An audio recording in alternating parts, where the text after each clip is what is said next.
Почитувани добро вечер во вечерашниот брифинг на 1 ТВ. Вечерва во него гостин е градоначалникот на Скопје Петре Шилегов. Господин Шилегов, добро вечер, добро дојдовте во студиото на 1 ТВ.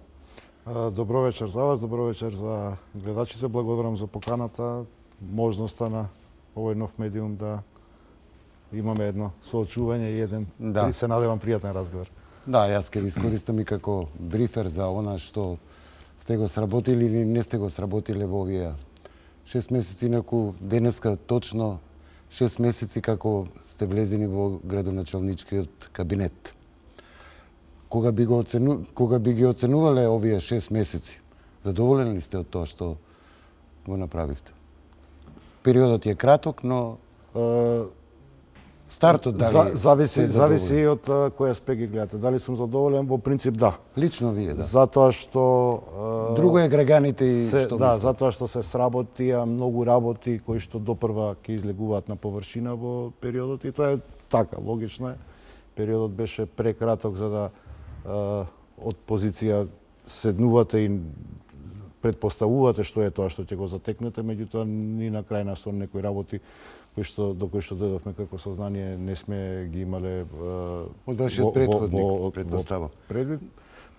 Па серија, мислам дека Скопје, кажувам многу често со пријателите, во последниве 30 на години е третирано како несакано дете.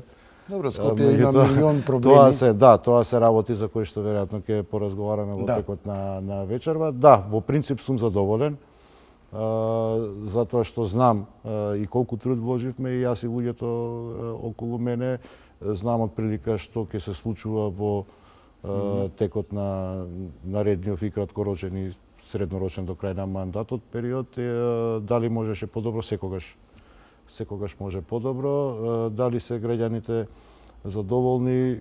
Логично е во политиката да имате и задоволни и незадоволни. Колку граѓани, толку ставови, толку потреби. Имено и тоа е убавината на демократијата. Конечно, барем Скопје стана еден слободарски демократски град. Добро, нема многу да се занимаваме со големата како политика. Работил и што работел вашиот претходниот градоначалник. Само на почетокот ќе ве прашам, рековте дека не сте се надевале дека толку лоша состојба ќе затекнете. Само ме интересира градската каса. Колкава е дупката? Ревизорот ја заврши ли работата? Внатрешна ревизија има градот Скопје и таа позиција е позната. А ревизорот не влегува?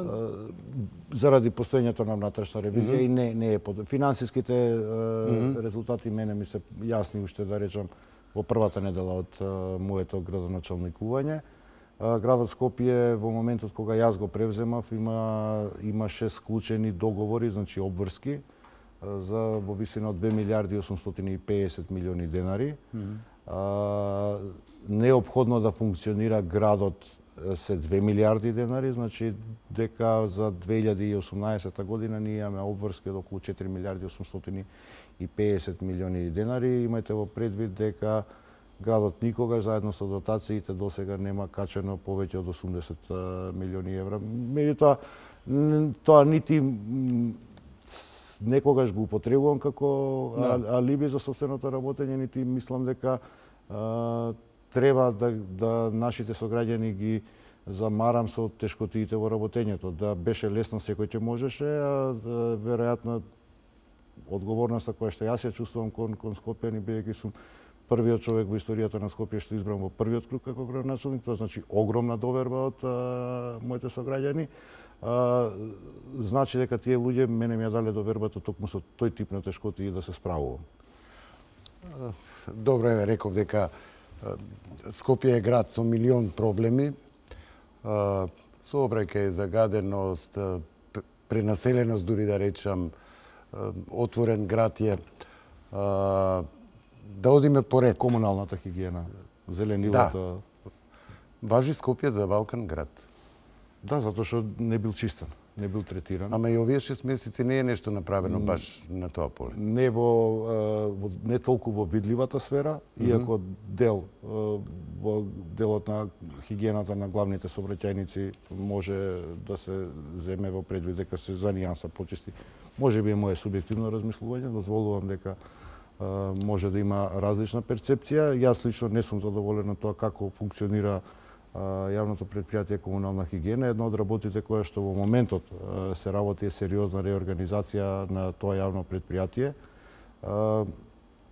Зошто ни се случува да Скопје било нечист град? Да речам, последната набавка на возила за комунална хигиена е направена пред 7 години. Во моментов јавното комунално предпријатие располага со помалку возила отколку што располагало во текот на минатата година, токму заради амортизираноста. Поставеноста, начинот на организација е таква да досега не постоела одговорност, да речам, кај вработените или раководителите на секторите во комуналната предпријатие. Имаме поделени ингеренции помеѓу градот и општините од градот за чистење на улиците и тоа можете да го видите на првиот ветар. Главните улици може и да ви бидат чисти, меѓутоа на првиот ветар ѓубрето доаѓа. Добро, практикувате ли вие? Имате градоначалници на општините? Практикувате ли да им се јавите на телефон и да им речете ало, општинава повеќето се ваши сопартици од Социјалдемократскиот сојуз? Проблемот затоа зборувам, кај комунална ни треба едно многу посериозно системско решение на кое што во моментот работиме. Без да барам оправдување за било кого, не постоеше систем во градот. Значи градот не бил воден, градот бил администриран, над кој што сегашната администрација или јас како градоначалник или дел од менаџерските тимови по јавните предпријатија можеа да надградат. Значи, убедливо веројатно најтешката работа е да воспоставите функционален систем, имајќи ги во предвид аномалиите кои што сме ги имале во изминатиот период. Сериозно работиме на целосна реорганизација на предпријатието комунална хигиена. Например, општо имаме состојба со недобро чистење на контейнерите за комуналниот отпад. Зошто? Затоа што никој до сега не ја направил анализата колку контейнери се ставени на определена локација. На таа локација се изградиле во меѓувреме поголем број на објекти, а останал бројот на контейнери нормално е како се преполи бидејќи гравитираат повеќе граѓани. Таков тип на анализи, дури таков основен тип на анализи не стасуваат. Ете, работиме со тие контейнери, на запад веќе контейнер во градовите не можеш ни да видиш. Има едно правило, граѓаните сами во одреден период ги изнесуваат, ги двојат ѓубрето што го фрлаат. Тука има, значи во Скопје има проблеми од нашата некултура. Еве, тргнувам од себе, ајде, јас и немам право да ги нападам. Да, еве, јас тргнувам од себе, па натаму дека и немаме и ние култура, но тоа не значи дека градот не треба да се чисти. Знаете како, Ацо, првиот викенд поубав, сезонава. Утре холандскиот амбасадор Кеот ќе ни го чисти. Па започнува, не, ќе дојдеме до тоа. Имав една мала, да ви покажам, да кажам една анекдота. Првиот поубав викенд кога беше во паркот, Скопје не, што е логично, после зимото го преплавија паркот и паркот беше многу прљав. Да. Вториот викенд им дадов налог на комуналните инспектори од градот Скопје да излезат и да превенираат, не да ги казнуваат граѓаните, меѓутоа да ги опоменуваат и да ги фотографираат за сторениот прекршок. Ако ви покажам кој се има на тие фотографии, веројатно дека ќе биде така посериозно скандалозно. Нема да го не, па добро, зборуваме за приватност на луѓе. Мислам да, дефинитивно дека секој од нас треба да поработи на себе, воколку сакаме да имаме измени во градот. Знаете, не можете да идете, србите викаат иста мета, исто растојање. На крајот кога го добиете истиот резултат, често и во текот на зимскиот период за време на загаденост, јас кажав дека мораме да ги смениме секојдневните наши навики, за да очекуваме дека ќе имаме подобрување. Не можете да се однесувате исто и да очекувате дека ќе има подобрување. Веројатно ќе треба секој од нас да смени, меѓутоа комуналните предпријатија на градот Скопје, независно од навиките на граѓаните, мора да си ја обавуваат својата работа безпрекорно и на многу подобар квалитет од тоа што досега го работеле, и тоа е всушност она за кое што, да речам, во моментов посериозно работиме, особено кога е комунална хигиена во прашање. Холандската амбасада и чистењето на Кеот Инаку патем кажано, иако тоа не го општевме со јавноста, завчера започна акцијата пролетна за чистење. Имавме, знаете и вие, пред повеќе од 1 месец повик до граѓаните да пријават на Viber број фотографии на диви депонии. Вчера започнавме во Газибаба, некаде околу преку 220 депонии се пријавени диви во Скопје. Депониите повторно ги создаваат луѓето. Не е тоа дека е нешто. И во дел од реорганизацијата ќе биде првата манифестација каде што ќе почнеме. Една бригада од 35 луѓе вработени во комунална хигиена ќе има исклучиво да го чисти кеот. Ништо друго ќе нема за задача во исполнување на своите работни обврски. Од каде што започнува регулацијата мостот кај Хром до излезот на Скопје каде што завршува регулацијата кај Ново Лисиче, почистење на кеот по критериумите што ги имаме воспоставено, не подразбира дека треба да се подига отпадот, исклучиво туку и да се одржува и тревата и зеленилото, каменот да го отвориме, едно поубави да личи, значи не можете да зборувате дека е чист кеот, а камењата кои што го регулираат кеот на реката Вардар да бидат покриени со трева. Значи таков опис им дадовме на тие луѓе. Утре официјално започнуваме со функционирање на таа бригада. Постепено, бидејќи не може преку ноќ да дојде до расчистување, очекувам дека со перманентна секојдневна работа на таа релација, на толкава група на луѓе, во еден догледен период ќе можеме да зборуваме дека кеот на Вардар. Добро, кеот ќе ветувате дека ќе го При тоа имам во предвид и дивите населби, ги имам во предвид и претоварните станици кои што ги има комунална хигиена, што сериозно. Имам во предвид дека дел од депониите ќе ги расчистиме каде што несовесни наши сограѓани ги прават како депонии од шут. Меѓутоа тоа е наша работа. Тоа е стара навика.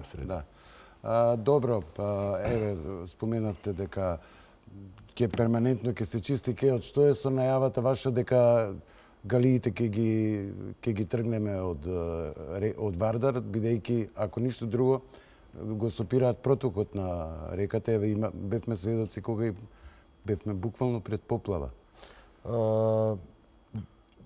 Се повлековте ли од таа одлука за галиите? Не. Значи, со градежното предпријатие Бетон успеавме сега за сега во неформален начин. Очекувам дека периодот што доаѓа тоа и ќе го ставиме како договор, да ја договориме до изградбата на пешачкиот мост.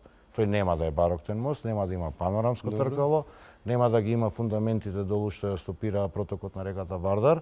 Значи, ќе биде еден современ пешачки мост со, на моје инсистирање, огради кои што ќе бидат прозирни, со цел да може да се задржи силуетата на камениот мост, символот на градот, кој што некако се загуби во оваа инфлација од разни мостови во кражбата наречена Скопје 2014 и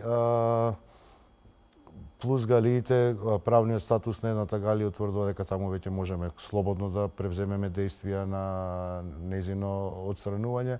Со другите два собственици, со другите два собственици на галии сме во интензивни разговори. Мене ми е идејата да ги исцрпам сите можности да не дојде дислокацијата на трошок на буџетот на градот Скопје автоматски и на скопјани и да обезбедиме побезболно. Очекувам дека периодов кој што следи тоа ќе биде целосно надминато на општо задоволство и на собствениците два и на граѓаните на Скопје кои што нема да мора да ги платат тие пенали кои што се предвидени во договорот. Знаете, веројатно и дошло до вас тоа, Шилегов најави дека ќе ги тргне галиите и ништо од тоа. Направивте ли проценка колку ќе не чини тоа? Па едната галија... Јас сум еден од тие што сум противник на галиите. Јас сум дефинитивно поголем и нели барем за тоа не треба да разговараме. Отстранувањето на едната галија би не коштало околу 2 милиона евра, едната би не коштало милион кома нешто, имајќи во предвид фактурите за луѓето што ги инвестирале таму. Средствата, значи едната галија мислам дека ќе успееме да ја дислоцираме заради прекршување во текот на постапката за таа галија без надоместок. Значи во овој момент од предвидените околу 5 милиона евра, тоа го имам споменато во јавноста, речам дека тие трошоци ги имаме намалено на 3,5 милиона, јас морам да се потрудам, должност моја да се потрудам тоа да не чини нас граѓаните ништо. Тоа бара малку повеќе време. Меѓутоа, кога се толкави средства од буџетот на градот Скопје во прашање, едноставно неодговорно би било од моја страна да донесам лесни одлуки. Добро, сигурно дека не е одговорно, но имате ли некој временски рок сега? Кога би било тоа? За месец, за 2, за 3? Започнати се разговорите и преговорите. На средина на постапката сум некаде во разговорите со сопствениците. Не би било во ред да го прогнозирам периодот. Можно е следната есенска сезона или дождлива сезона да немаме проблем со протокот во реката Варда. Значи до есен можеме да се Можно, да не преюдицирам. Стратегија за загаденоста на Скопје. Вие само што дојдовте на функцијата и предходните години беше, но повторно се соочивме со загаденост на воздухот, штетно за граѓаните. Сега таа стратегија, кај да ќе дојде новата грејна сезона? До кај е тоа? БЕК еве најави дека оди во стечај.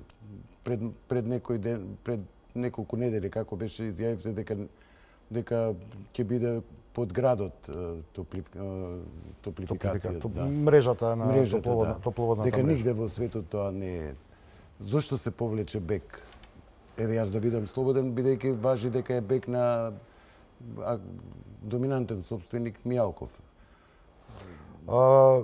Структурата собственичка на БЕК е Добро, еве, невидлива. Ова е неформален како дел. спекулација, Па да. спекулација во јавноста такви имаше во минатото. Значи вака, неколку компоненти. Борбата и битката со загадувањето е битка која што е Да, еве да не заборам, денеска најавивте дека филтер се стави на перманентна и секојдневна. Јас во тој депонијата Дрисла многу загадува. Ќе се Сега веќе вратиме не, на топлификација. сега веќе не.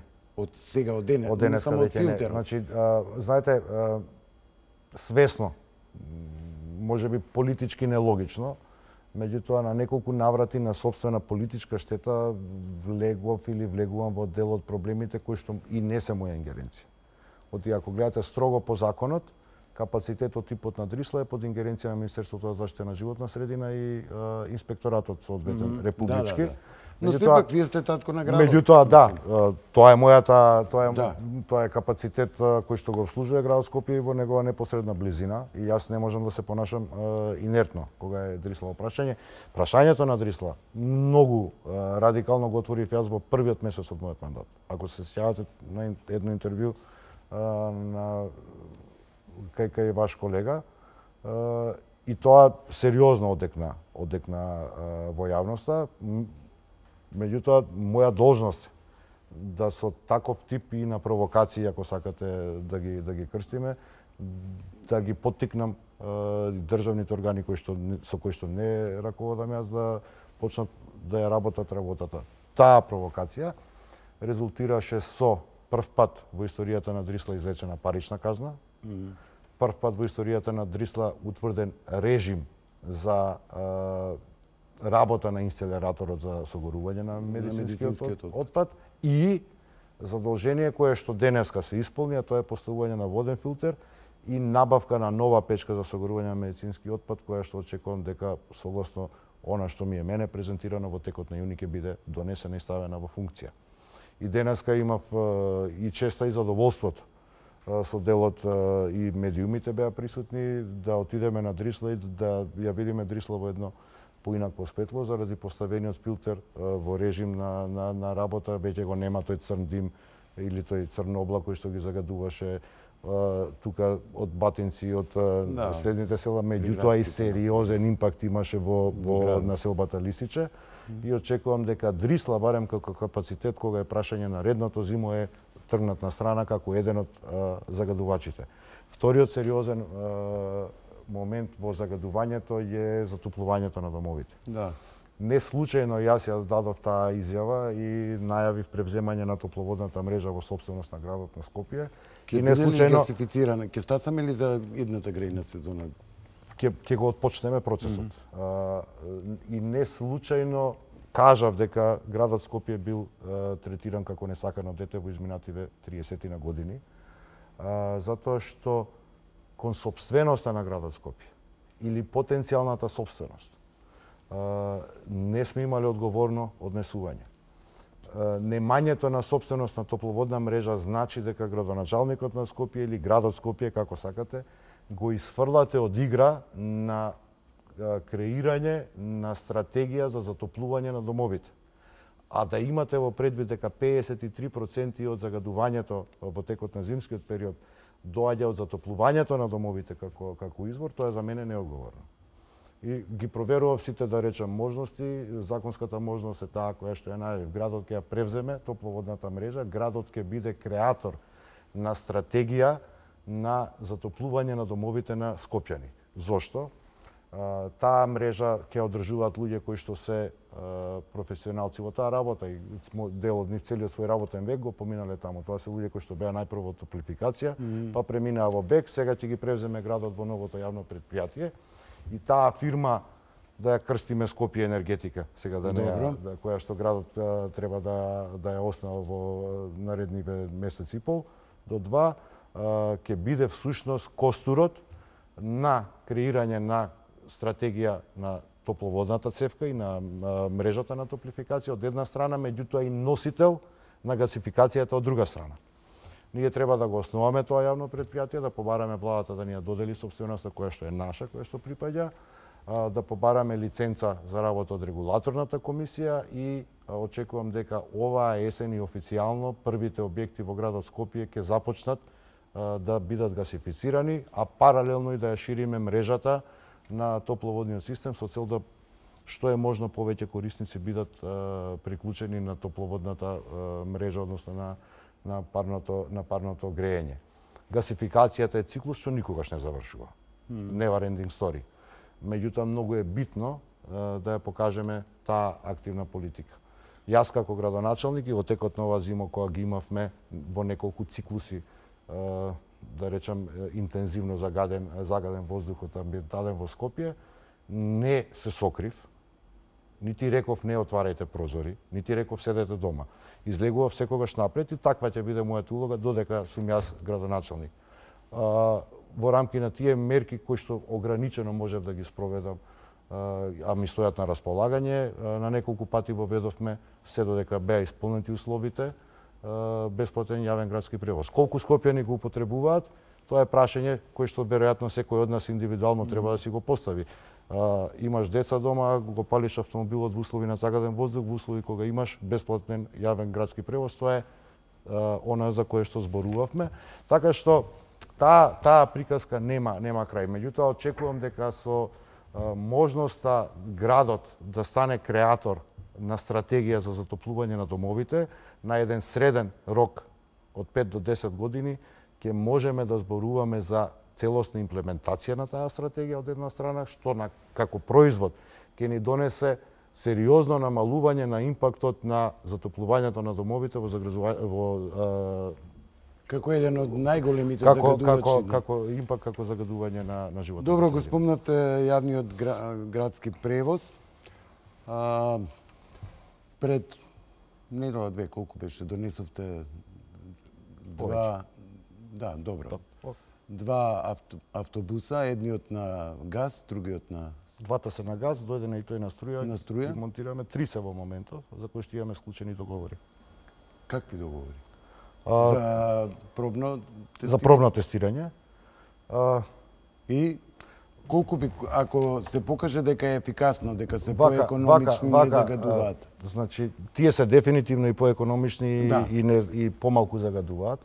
Меѓутоа, која беше, бидејќи имаше од опозицијата во Скопје дека начинот или употребата на овие автобуси може би било најава за голем корупцијски скандал. Добро, како би било купувањето? Јас сакам тоа да го прашам. Тоа е работа на опозицијата. Ќе биде ли на тендер? Ама нормално. Како поинаку. Значи, што е идејата? За да организирате тендер, кога купувате дома, нешто што е фундаментално за вашиот дом, преферирате да отидете во дуќан и да го купите на Жими мајка, Или преферирате да ги видите карактеристиките и особините на тоа и што е тоа што најсоодветно Така е. одговара за вашиот дом? Зошто ја поинаку би се однесол кон Скопје? И како ќе го изведете тоа законски? Значи, само малку.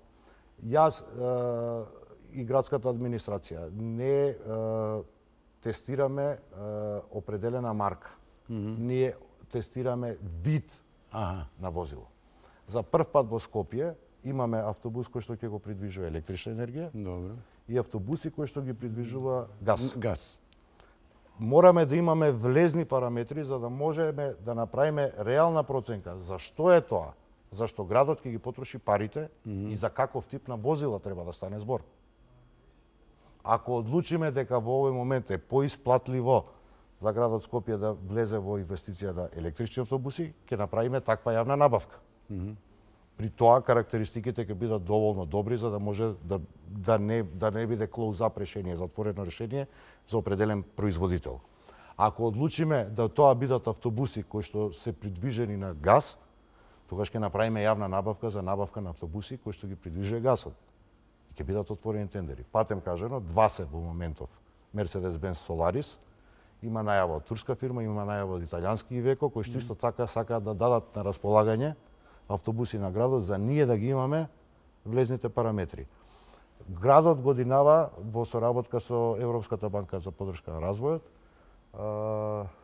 ќе набави или во план сме да набавиме околу 30 нови автобуси. Тие 30 нови автобуси, затоа ја собираме оваа датабазата. Воколку бидат на газ, ние само за тие 30 автобуси ќе направиме заштеда во јавното сообраќајно претпријатие во износ од 144.000 евра месечно. Само со 30 автобуси.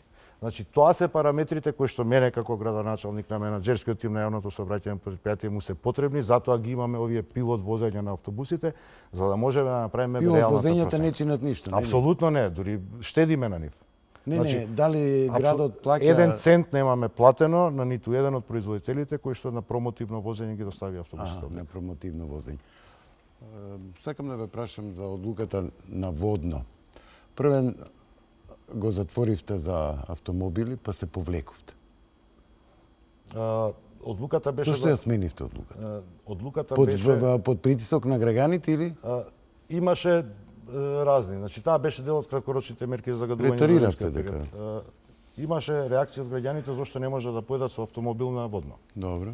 Имаше реакција од субјектите кои што стопанисуваат таму. Тогаш ние рековме во ред. Го задржуваме концептот на бесплатно паркирање во центарот на градот и бесплатен автобуски превоз до водно. До водно. Меѓутоа, бидејќи некој мисли дека некој му ускратил право да отиде со кола, кога ќе појдеш таму ќе платиш поскап паркинг. И средствата кои што ќе бидат добиени од тоа паркирање ќе ги намениме исклучиво за одржување на парк шумата водна. Бидејќи ние како град имаме законска обврска да го одржуваме водно, меѓутоа никој никогаш не му дал извор на средства и затоа водно е одржувано, полуодржувано. Не знам, ама ако идејата беше водно да биде чисто, да не биде загадено од возила, сега со плаќање пари, мислам. Значи се менува идејата. Не се менува идејата, бидејќи прво навистина мислам. Пак има возила горе. Пазете, возила на водно немаше во текот на сабота, недела и државен празник во период од 10 до 16 часот. Инаку беше отворено за сообраќај. Добро, па и сабота и недела највеќе одат. Значи, пак велам, и сега го отворивме тоа, при тоа пак велам, можат граѓаните да користат бесплатен паркинг и бесплатен превоз, без оглед што се наплаќа паркингот. Некој сака да го плати тој паркинг. По ред. Ќе му даеме таква можност на некој да не ускратиме нечие право. Капацитетот е горе реално ограничен, дигитализирани се паркинзите за да луѓето не залудно отидат до горе, да ако има или нема слободни места. Добро е што, да речем, во првиот ден кога го пуштивме во употреба, од паркирање имавме приход за јавното предпријатие градски паркинг, што потоа се трансферира на паркови зелени за одржување на шумата водно 11.200 денара. Може би не се многу, може би не се малку, ден работа, меѓутоа за овие два викенда собравме преку 2000 евра, кои што пати ги вратиме во водно. Водно, веројатно сте се качиле нагоре во последниот период, за прв пат изгледа на планина. ги заштитивме дивите паркинзи со огради да не може и тие се убави естетски планински огради. И има еден концепт, досега барем јас не чув дека веќе има луѓе што се жалат. Има значи задржан е социјалниот момент, за да можат луѓето бесплатно се качат, бесплатно паркираат, бесплатно се возат по автобусите. Задржан е моментот на некој што мисли дека не може да живее без автомобил и дека исклучиво со автомобил треба да се отиде на водно. Апсолутно мислам дека е едно оптимално решение што може да ги задоволи потребите на сите граѓани. Во меѓувреме разговарам и со Македонската православна црква да паркинзите во Нерези влезат во ист или сличен режим. Пред некој ден прочитав вашата изјава дека бидејќи според планот е почетната станица на жичницата да биде во дворот на болницата Козле за белодробни, детската болница Козле за белодробни заболувања. Го прочитав вашиот став дека вие не сте за тоа, бидејќи и навистина е... Значи, луда е идејата. Да. Мислам, стварно е луда. Во Институтот за белодробни заболувања во Козле, најфрагилната популација дечиња се лечат од болести на бели дробови, а вие им носите стотици автомобили да се паркираат таму за луѓето да се качат на жичара. Затоа мислам дека таа почетна станица на жичарницата е несоодветна. Имавме веќе координативен состанок со Министерството за транспорт и ние како град Скопје да бараме алтернативна почетна станица. Имаме сериозен проблем заради стриктните законски решенија кои што забрануваат движење на жичара над објекти. Така што работиме на таа солуција. Не е во ред на таа мала инфраструктура, еве и од таму да појдеме каква е улицата што води кон Институтот за белодробни заболувања, каков е капацитетот на тој паркинг, а кој ви се наоѓа на 20 метри во собите и што лечите таму. И сега тука да ги донесете автомобилите на Скопјани за да се качат. Нигде прочитав дека имате идеја да правите жичница од Скопје до Кале горе. Не е тоа жичница. Тоа е зиплайн. Зиплайн е адреналински спорт.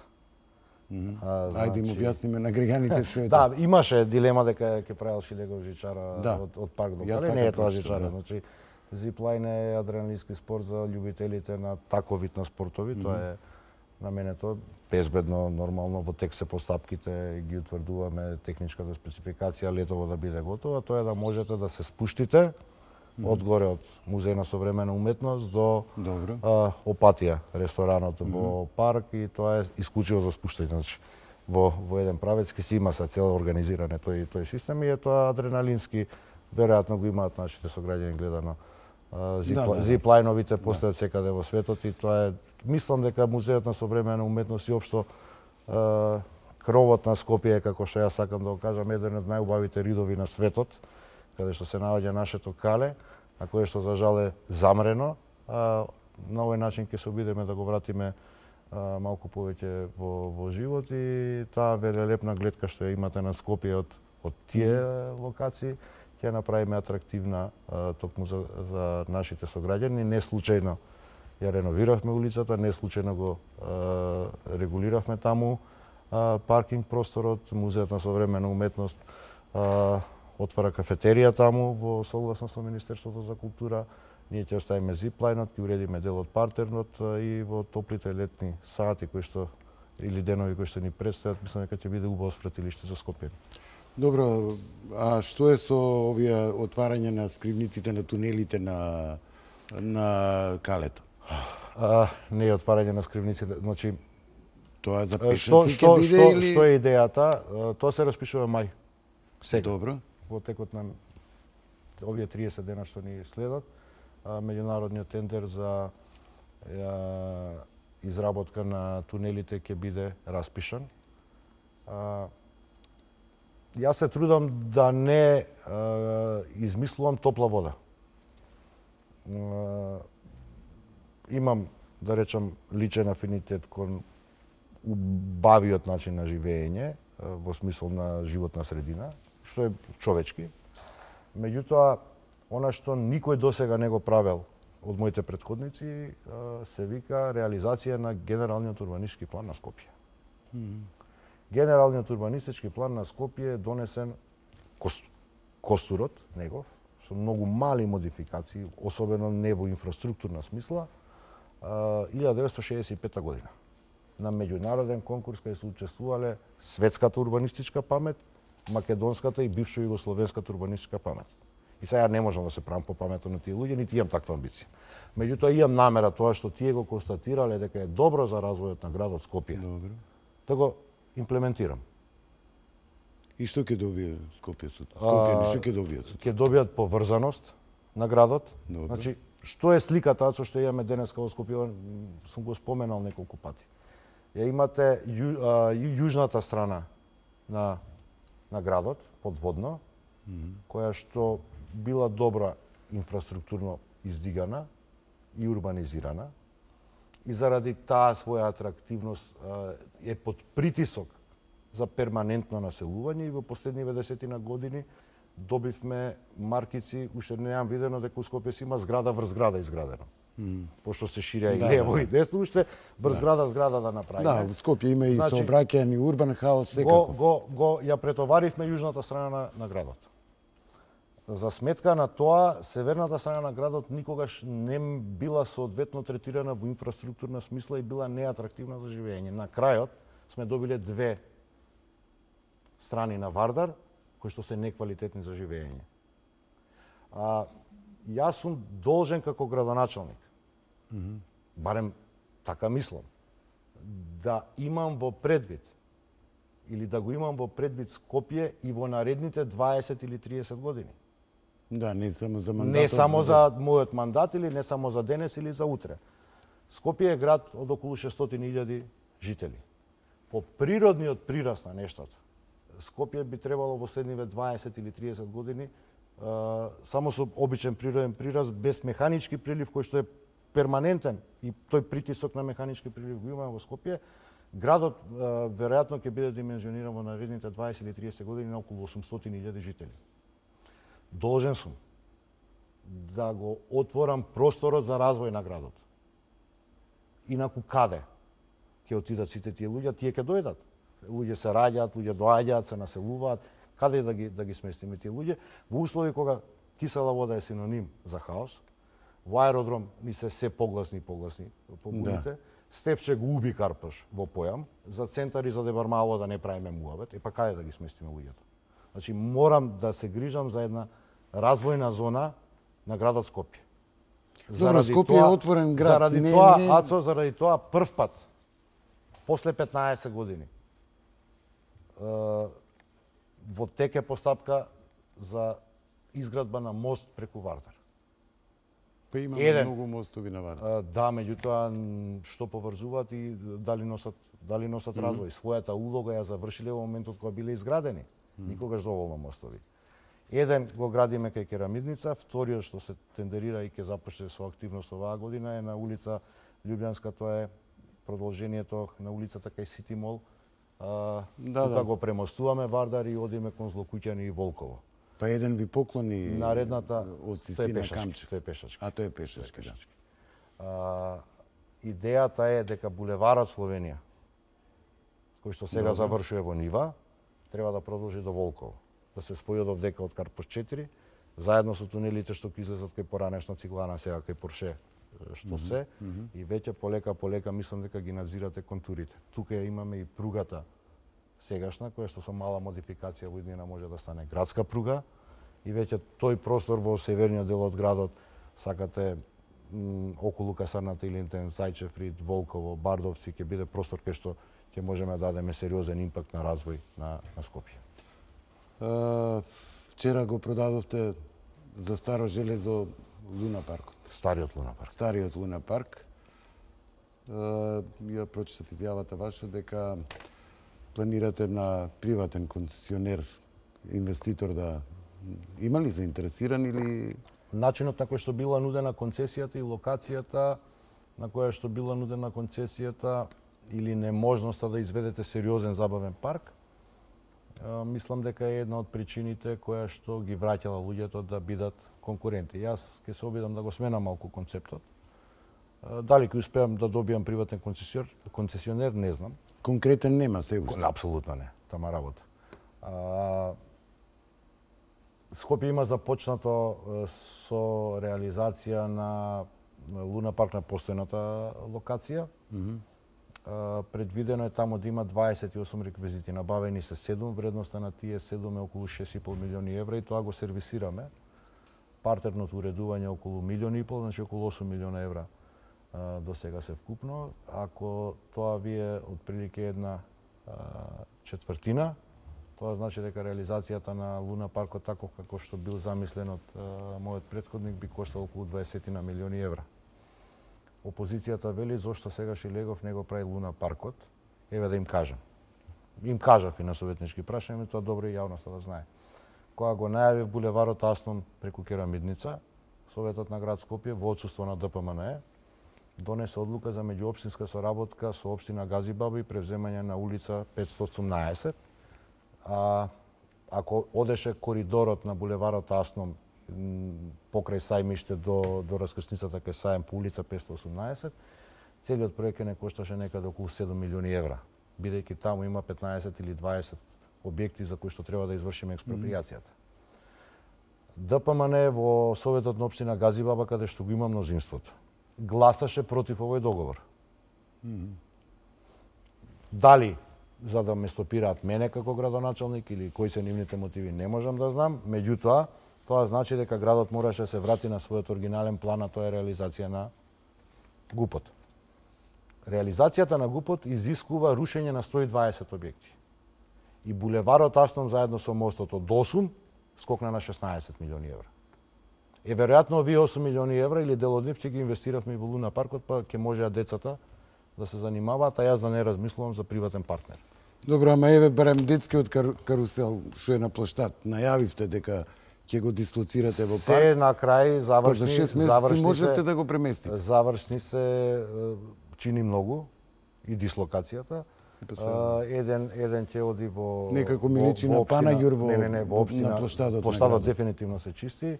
Мислам дека првата половина на мај ќе завршиме, бидејќи треба и подлога да ставите. Еден оди во општина Чаир, другиот со она што го разговаравме во паркови Изеденило ќе заврши во општина Аеродром во паркот таму кај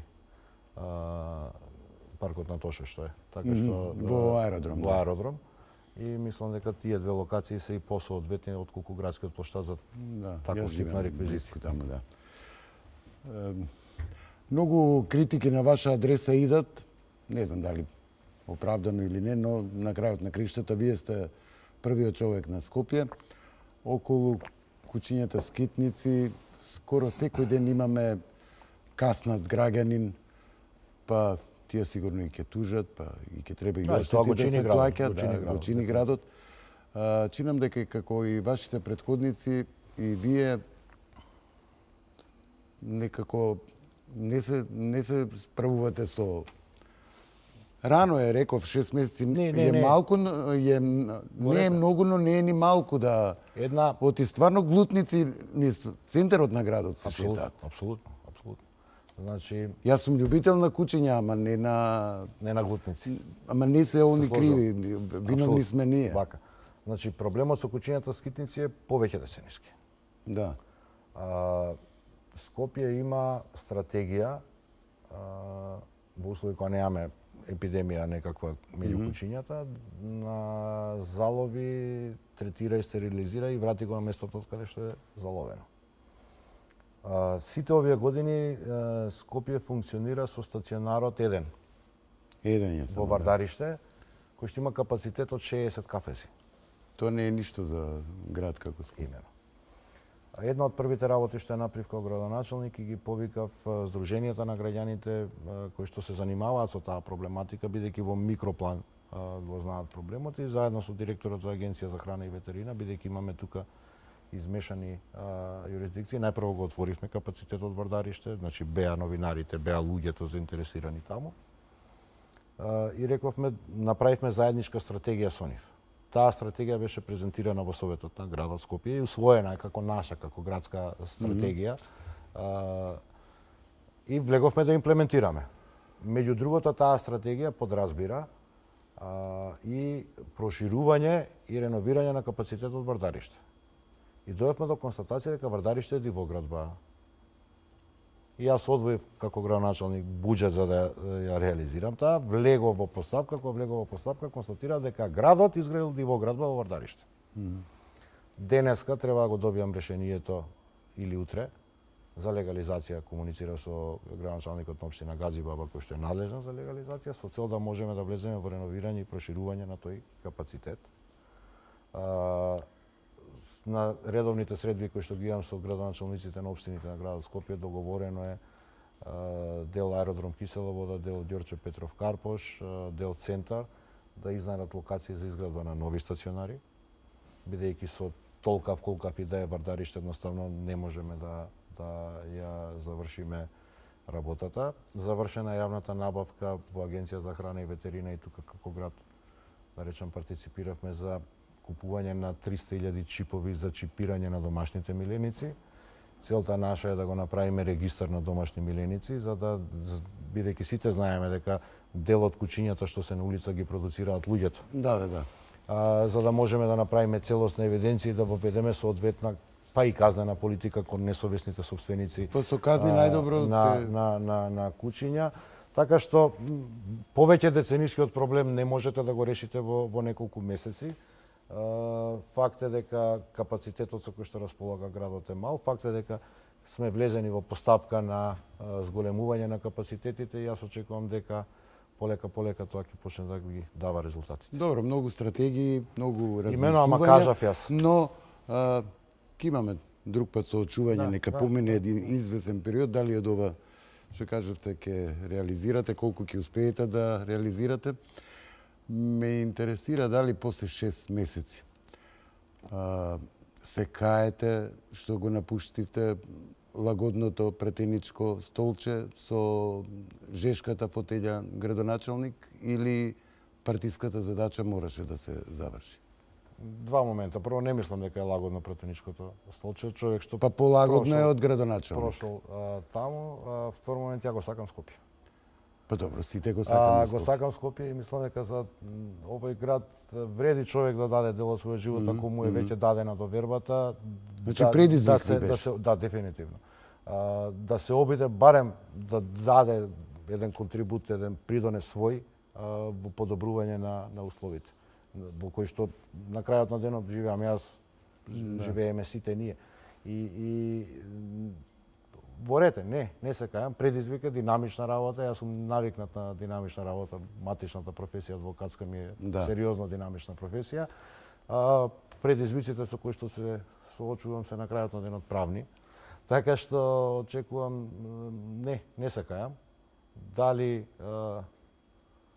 можело да биде подобро, дали или сум можел за себе да одберам покомотна позиција, ако сакав така да размислувам, немаше да влезам во 2013 во политиката кога не баш многу имаше гласно говорници против.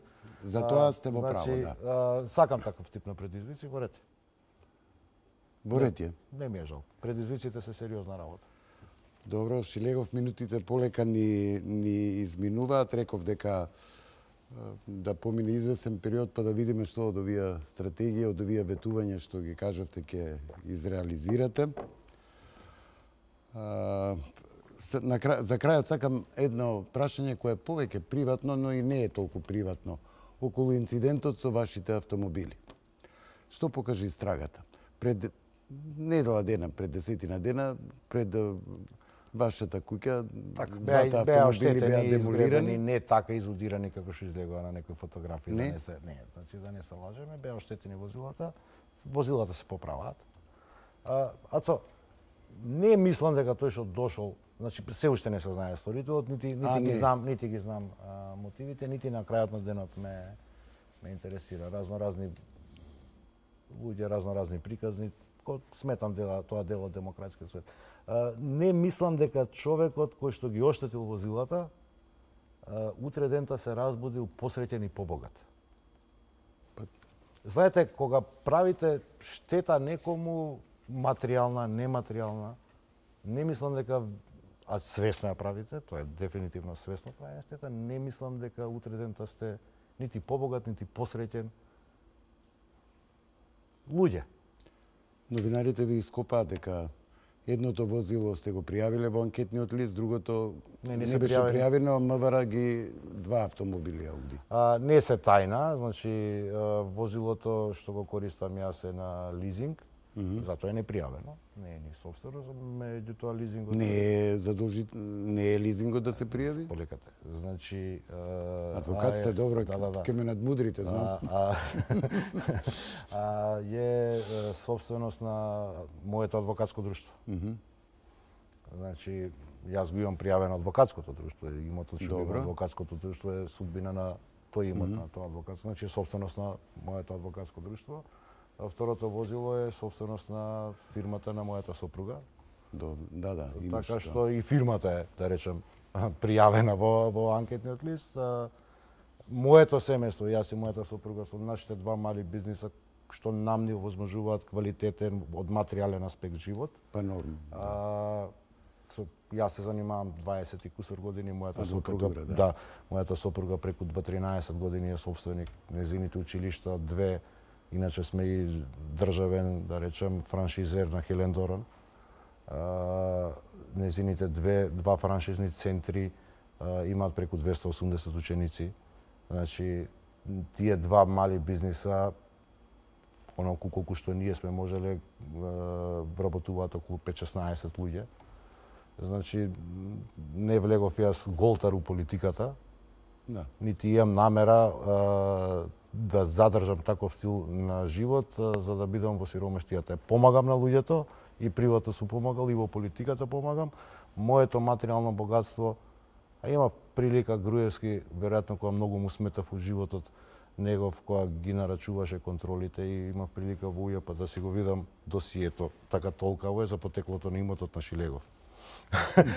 Така што, борете. Не е тоа проблем. Не, па, знаете, пак е речем. Зашто и да не, нека има проверки. Апсолутно, јас сум и транспарентен, да речем, во тој поглед и секое зголемување на имотот мое е секогаш уредно пријавено до антикорупцијската комисија. Нема сега антикорупцијска.